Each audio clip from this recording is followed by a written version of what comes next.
Yeah, if the PMs code, what do the engineers do, right? You think so? I think so. So it works if you should be an engineer who becomes a PM then, because then you're able to understand the nuances around how the tech stack is. But yeah, PM shouldn't code. People are always building products that they think are cool in the market, but are really a good business to have. Yes. I think everyone is a product manager, they just don't know it. Yeah. So I think one of the skills people need to learn is how do you maximize on the little that you have. So depending on anything, just anything that you're working on, you have to know how to prioritize. So a lot of people don't know what to prioritize. Everything seems like it's very important, most of the time it's not. Maybe being a generalist can be bad. Sometimes it's very good to specialize. Always have good PR around yourself. It'll take you way further. Talk about what you're doing, amplify it, because no one will ever know what you're doing. So sometimes, that small post that you want to do on LinkedIn that people are finding print can really take you far apart. It's more about, speak about what you're doing and show how good you are.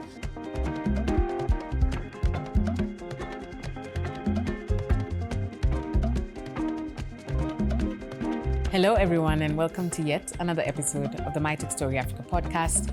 My name is Alice Kanjejo, your lovely host, and today I have Dominic joining us, who I'll give the opportunity to introduce himself in a bit. Once I remind you to please subscribe from wherever you're listening from, whether that's on YouTube, Spotify, or any of the major listening platforms. We have a new website at mtsafrica.co, built in partnership with Revision. It's phenomenal, it's fantastic, it's spectacular. A lot of hard work went into it, so please go ahead and check it out. And you can subscribe to our newsletters at mtsafrica.co/join. All this, of course, you can also find in the description below. Without further ado, I'd like to introduce Dominic. Thank you so much for agreeing to come on the My Tech Story Africa podcast. Yeah, thank you for having me. Yeah, please introduce yourself to our audience. Yeah, so my name is Dominic. I like to describe myself as a people person.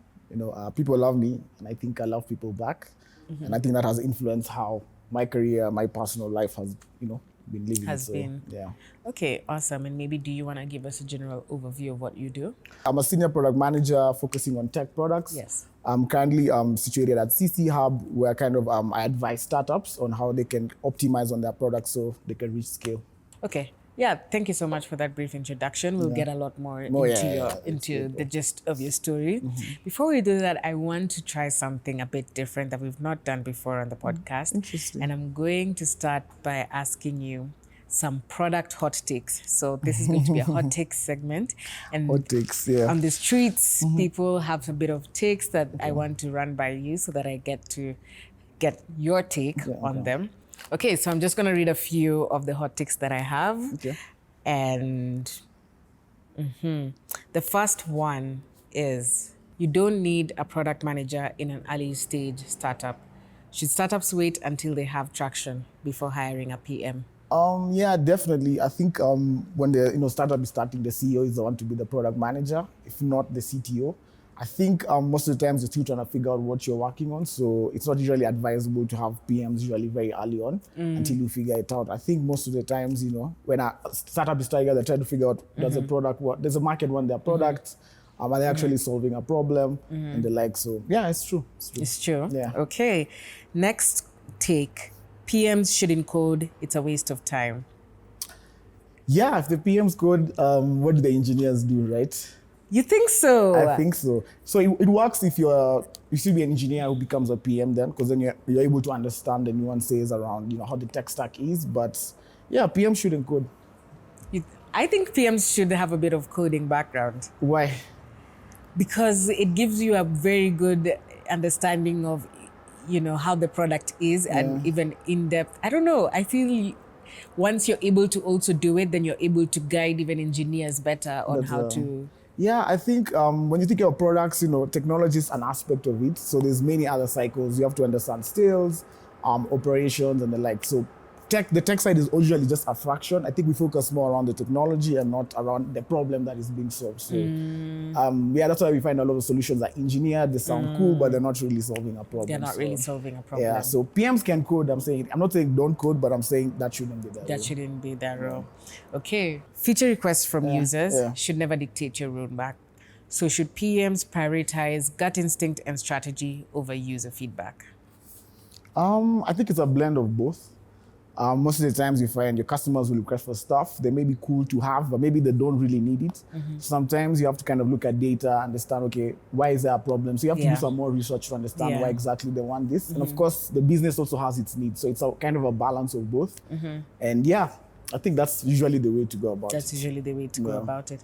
Okay, my last take then that I have for you. MVPs are overrated. Just launch a solid product. Is the MVP mindset holding startups back, or is it still the best way to test ideas? I think it's the best way to test ideas. When you say a solid product, I think a solid product sounds complete, right? But you know, when you're doing an MVP, you want to understand if it actually works, or just a solution that the market wants. So I'd say always go the MVP way. You actually get to use less resources. I think when you're thinking of just launching, is exactly what are you launching? Have you spoken to your customers? Do you think there's a problem that they have? And then now they don't work backwards instead of just saying, let me build a solid product, because that's where the assumption comes in. People are always building products that they think are cool in the market, but are really a good business to have. Yes. So, yeah. That's a good take, and good segue as well to the gist of the conversation, and to get to know more about your story and how your interest in tech even started in the first place. So Dominic, please tell us what your story and where it began. So my background is marketing. So I worked for an agency for about an year, and then of course, you know, with the rise of digital, you know, Facebook coming up, Instagram, and all these billionaires were popping up. Especially the Instagram story really touched me when I came to learn that, you know, IG was bought for $1 billion with about 11 to 13 employees. And for me, it was like, wow, like such a small company was able to get such a high valuation. And for me, it was really a sparking interest, because you're able to reach more people with the same kind of resources. So I think that what kind of brought me that interest. Of course, being a very curious person, the age we're born in as millennials, kind of grew up with the internet. So I think that's one of the ways that kind of propelled me to be future in tech. Just to unpack a bit of what you've just mentioned, like you've mentioned that it started in marketing. Is that also what you studied in uni? Yes. And what was that? You've mentioned that also you saw Instagram and the likes being able to get good amount of profit based off the idea that I had.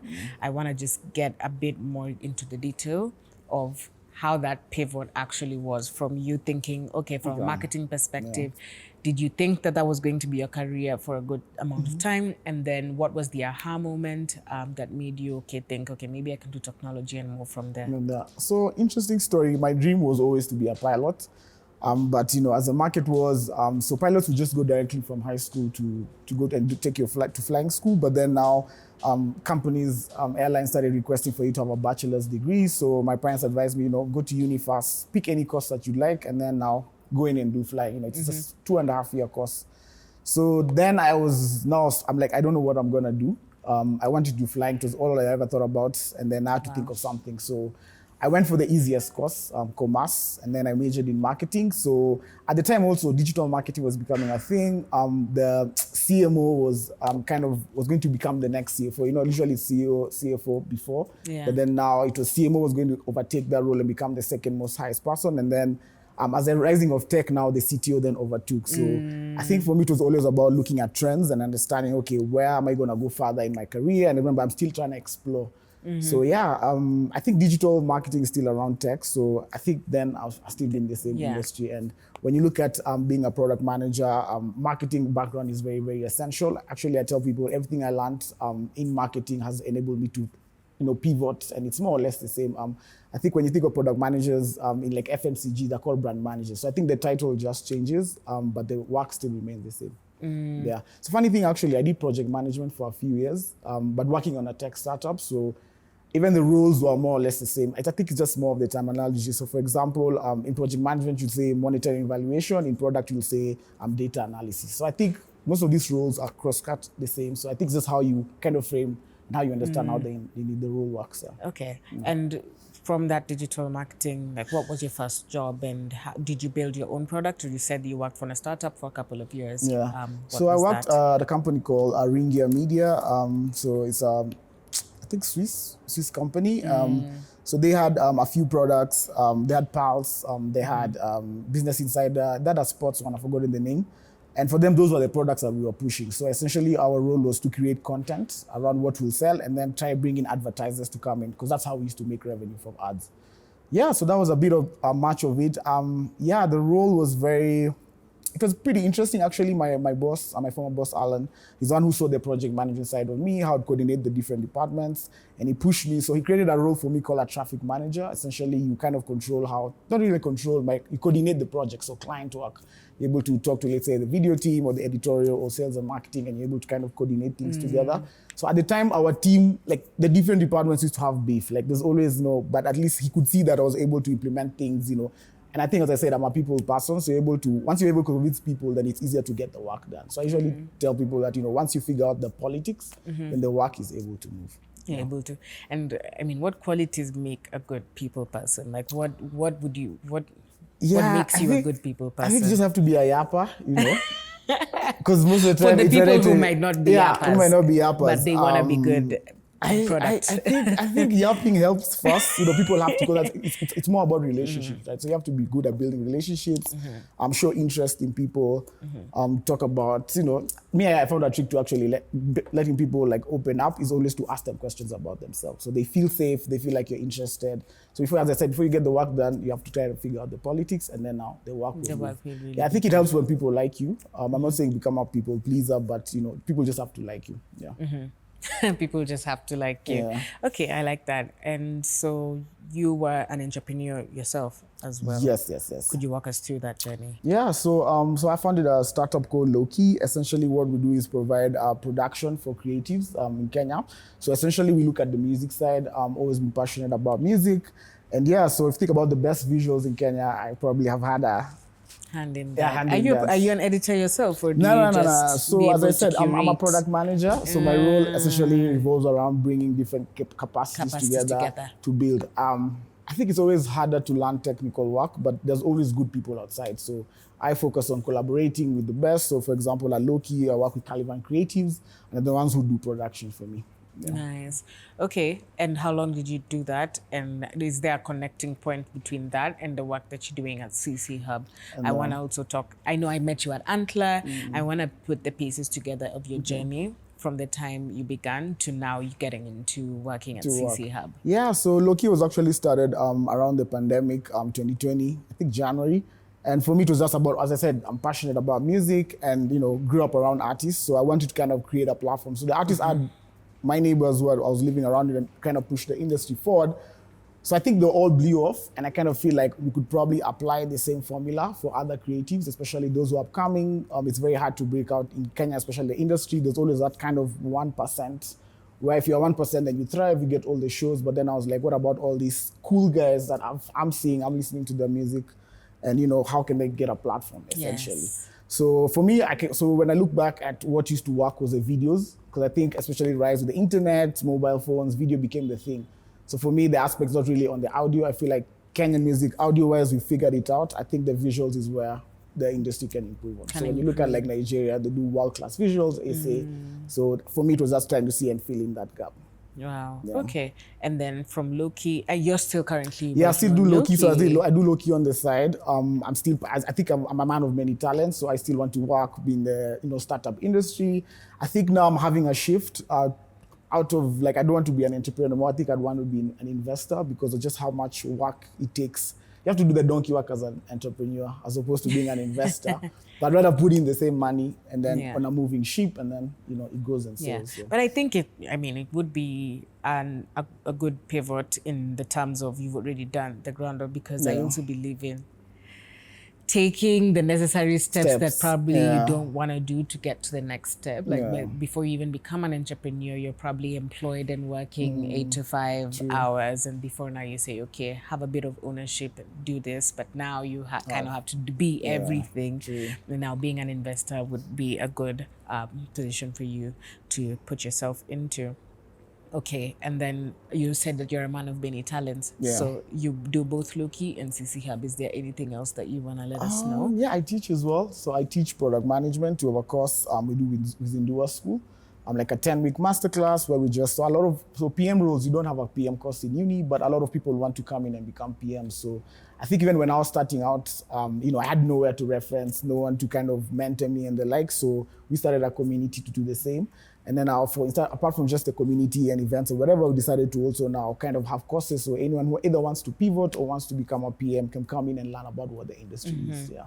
So the crazy thing about being a PM is that, you can't just do class and become a PM. I think it's more around the mindset. I think a lot of people are PMs, they just don't know it. So like for you yourself, I think, as you keep is describing, your own I'm product. am I? Like, even you yourself, PM? when you package yourself, like your CV, that's a product that you're trying to sell. You have a rate card, this is how much I want to earn. So I think everyone is a product manager, they just don't know it. Yeah.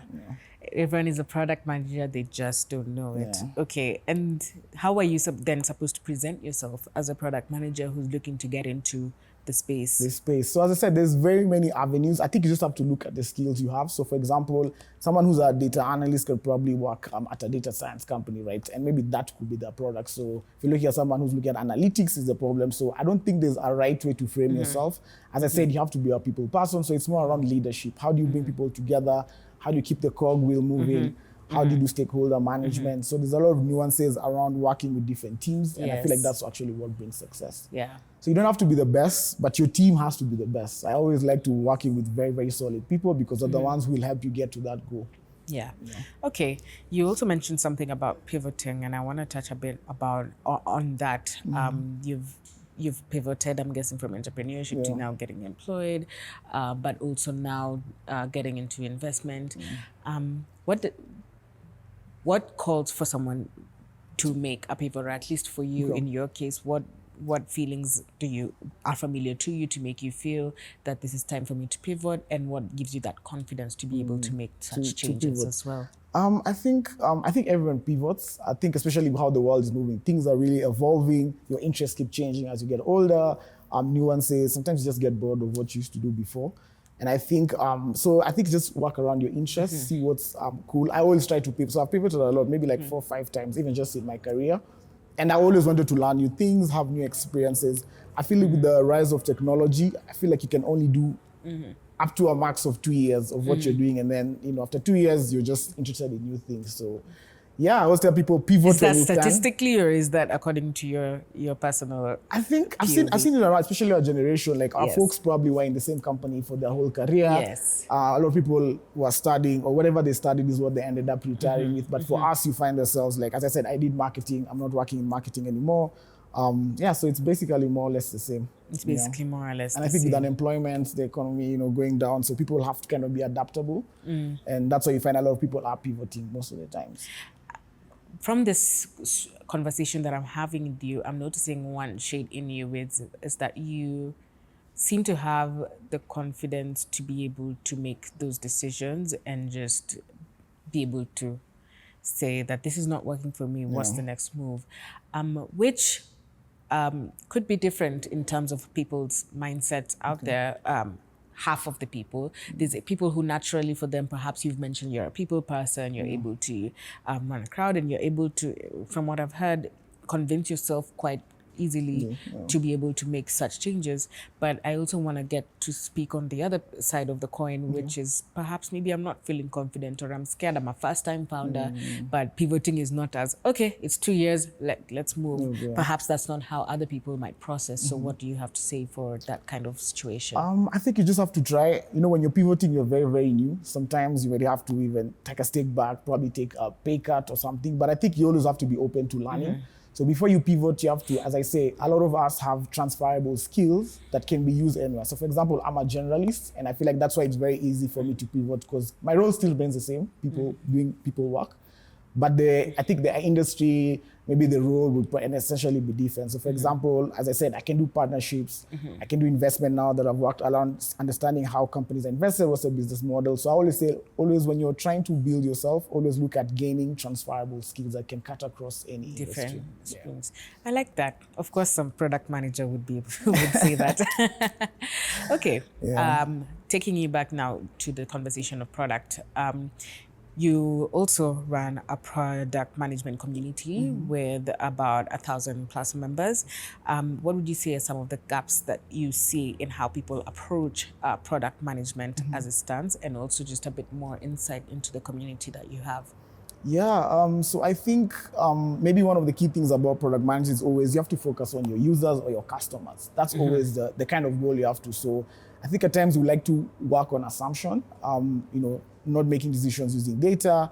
And I think that's one of the biggest flaws that you find. And sometimes it can work, by the way. I'm not saying that always that you might assume and it goes wrong, but sometimes, most of the times, it's always good to have like some clear, because sometimes you'll make wrong decisions and they end up maybe not affecting now, but maybe later on in the bottom. And for me, I always say, especially when you're building something new that's in the market, I'll always say go for the low effort, high reward, because you have very limited resources. So I think one of the skills people need to learn is how do you maximize on the little that you have. So depending on anything, just be anything that you're working on, you have to know how to prioritize. So a lot of people don't know what to prioritize. Everything seems like it's very important, but most of the times it's not. Yeah.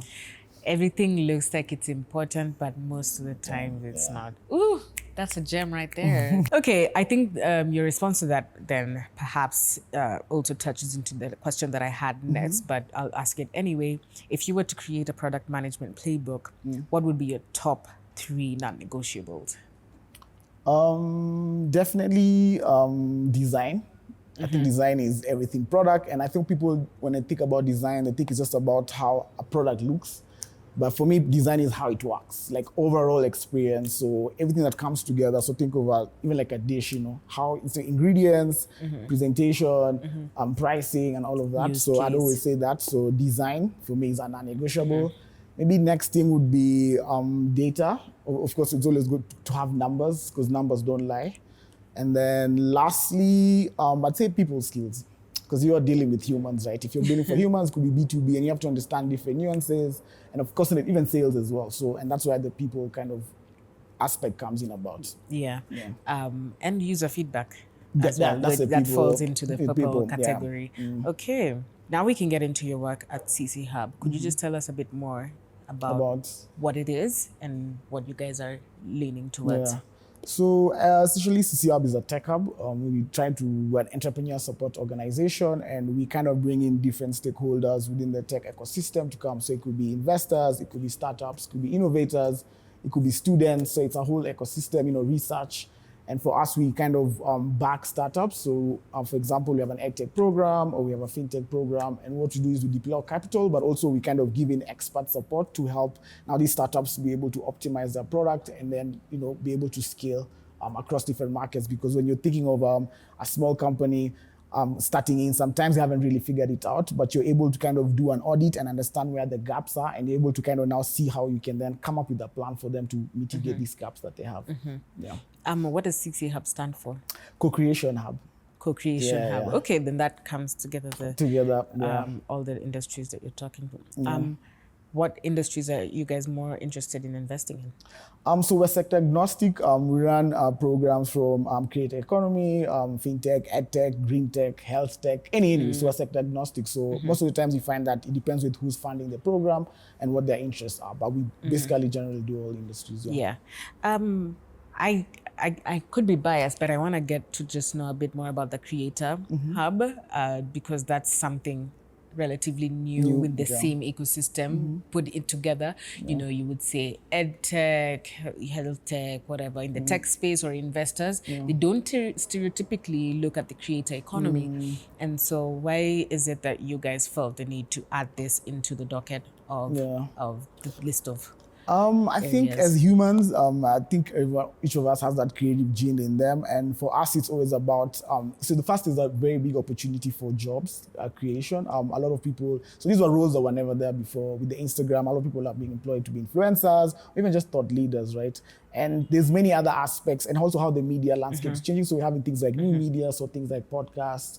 We have people creating content, like you have cut videos and the likes, and all of this is actually very in high demand. And so we kind of saw an opportunity there to come and push in, and especially when you think about creatives, about representation and culture.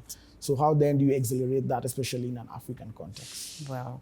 Okay, and what your presence is currently in Kenya? Yeah, so CChub is actually found in Nigeria, but then we have presence. Actually, our footprint of our work is around 18 African countries, but we have 4 physical locations, presence in 4 countries, so Kenya, Nigeria, Rwanda, and Namibia. Okay, so Pan-African ecosystem. Yeah, okay, that's really good. And what would you say right now? I mean, by the time this episode is growing up? Like, Okay. what are some of the things that perhaps someone who's listening who wants to come into the space or get to know how they can get there? Like, what are some of the tips and things that someone should look out for? Any programs? So one of the things we pride ourselves at CChub is accelerating for social capital. So you find that we kind of run on community. So we have co-working spaces, or we have physical locations that you can come in, host events, meet with other startups. Just it could be VCs, it could be the like. So it's a whole ecosystem together. It could be an educator. We have programs around that. So I always say start with the newsletter. It's always good to get informed about what's happening. So sign up to any of the newsletters within all our locations.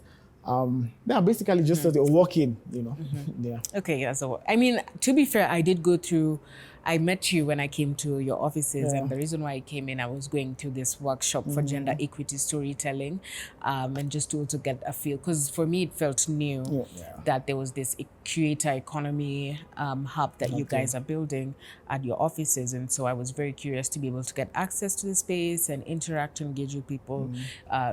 I'm relatively new there, so I'm looking forward to be able to go there, get to know a lot more about people, maybe have my first event coming soon, hosted there.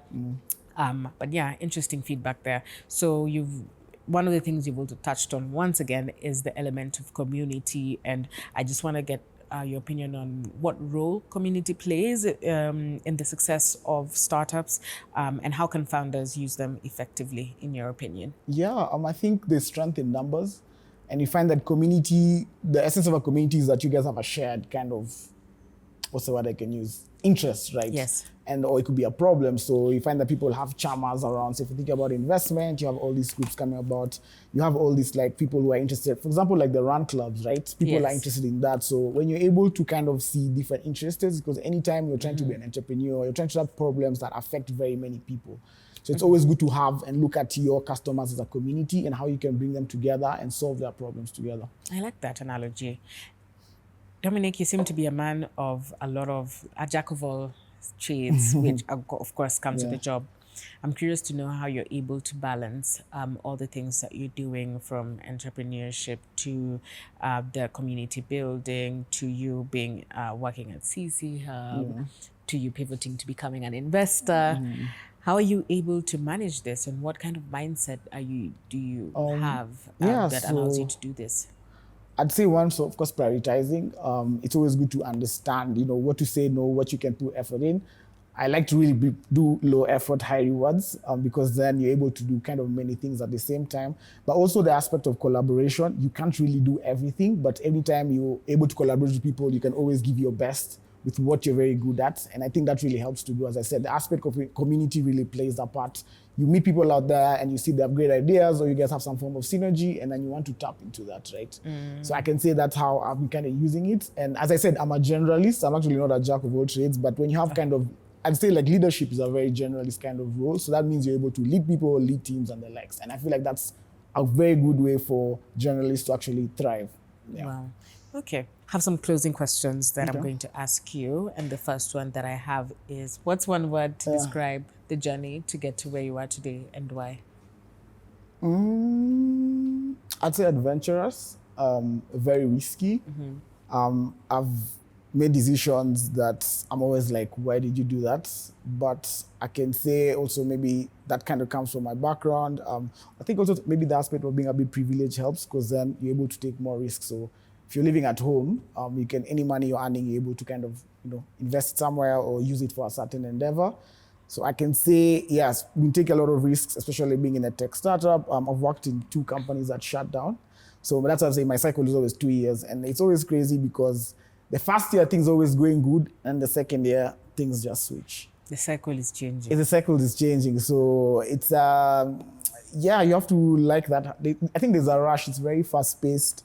And you also have to keep moving. As I said, the industry is evolving. And you always want to do amazing stuff. I always try to... So as I said, I'm passionate about music, and there's something that, when an artist, for example, has 1 million sales, they call it going platinum. So for me, it was always about how can I reach 1 million people with whatever I'm doing, or my solution, or whatever I'm working on. And you find that then you're able to kind of think big, take risk, of course, because sometimes you're able to reach this 1 million people, but then how do you retain them? Yes. Which is also a very different kind of aspect. So I think it's more about taking risks. The startup ecosystem is about experimenting. So, if you like to do things, and failure is a good thing. I always tell people, like, you really learn a lot. I'm actually not embarrassed. I don't even feel bad that the startups that I worked for closed down, because then we learned a lot. We took very big risks, especially the founders of the startup. They really believed in the idea and were able to kind of push in the things people had never done before. So yeah, that's very, very interesting. Yeah. So I'd say be a risk taker, or risk taking has been risk taking. Yeah. Interesting. And do you have any regrets or things that you wish you would have done differently through your journey? Maybe sometimes I think maybe being a generalist can be bad. Sometimes very good to specialize. But then I'm like, I'd never have maybe been where I'm at now if I didn't maybe become a generalist, because I think learning technical skills is a lot more work. And you find that people who, let's say, when you look at their leadership structures and organization, the CEO becomes more of a journalist. I actually like the PM role. When I look at big companies like Google, Microsoft, their CEOs were PMs before. So the best thing I can say about that is so a generalist is able to understand a whole cycle, you're able to piece things together. But also you find that sometimes specialist roles can push you further. So I think it's a mixed match of both. And as I said, I'm still trying to figure it out. I can't say I know what I'm gonna be. Ever since I never became a pilot, I think I've just have to discover what I'm gonna do. And for me, I love doing things that I'm good at. So yeah, it makes it easier. Yeah, I think it's contrary to what advice that the advice that people, or I find a lot of people being pushed towards, which is niching down on what their craft is or market, which you still can in those things. But I think contrary to what your experience has been, is like being a generalist for you has worked really good for you. And so working with what you have and what your primary skills are, I think will be able to take you far into your career or your path as a founder. Also, I'd say PR is very good. Always have good PR around yourself. It will take you way further. Talk about what you're doing, amplify it, because no one will ever know what you're doing. So sometimes, that small post that you want to do on LinkedIn that people are finding print can really take you far apart. It's more about, speak about what you're doing and show how good you are. Oversell yourself, to be honest. As I said, sales is a really good aspect for anyone to have within themselves. Believe in yourself. If you can't bet on yourself, then who will? Yeah. You know what? You guys already know, I am the biggest advocate for PR and marketing. I always preach about how you can have a really good product, but without good marketing, then it's the product. Nobody's gonna know you have a good product. We've seen success stories of Gimlet Media, which was acquired by Spotify for $10 million, was because they were able to make their business grow because they were not building in silence, but building very vocally and being able to bring their audience or community with them to their journeys. So I think my piece of advice for anyone who's listening is to build loudly, boldly, audaciously, and even if you may not think that people are looking, there's always people watching. And the relevant person could be an investor that, out of something that nobody has watched, and that investor is gonna watch, that is one person who is going to be able to change your life compared to if you had many people watching it. So you never know who's watching. Keep building in public, and wishing anyone everything but the best. And so, I think to close it off, where can you tell? I had another point, yes, by the way. Go ahead. I think also the importance of mentorship. It's always good to have mentors, people who've gone in front of you. So for example, my first kind of mentors were always my siblings. They're a bit older than me, but always good to learn from their experiences, from their mistakes. They're able to kind of guide you on how to navigate this before, so that you're not making the same or going through the kind of a longer route that they went through. So I'd say that's one, around looking at mentorship and learning from people's experiences. How would you say that someone can start looking for mentorship?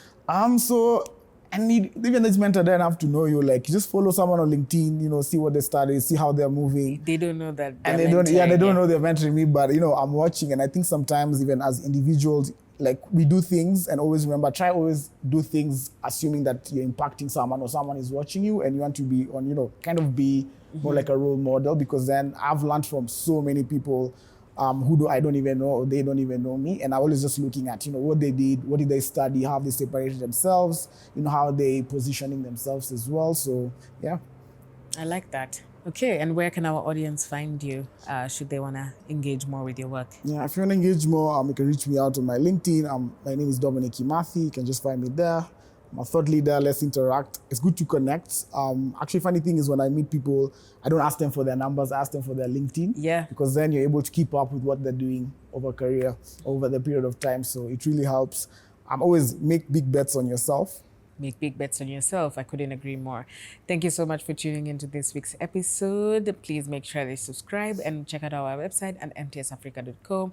Dominic, it has been such an honor to have you on the platform, and we shall be keeping tabs on what goes on in this crazy world of yours, and hopefully you're able to get that pivot going and be able to get into investing.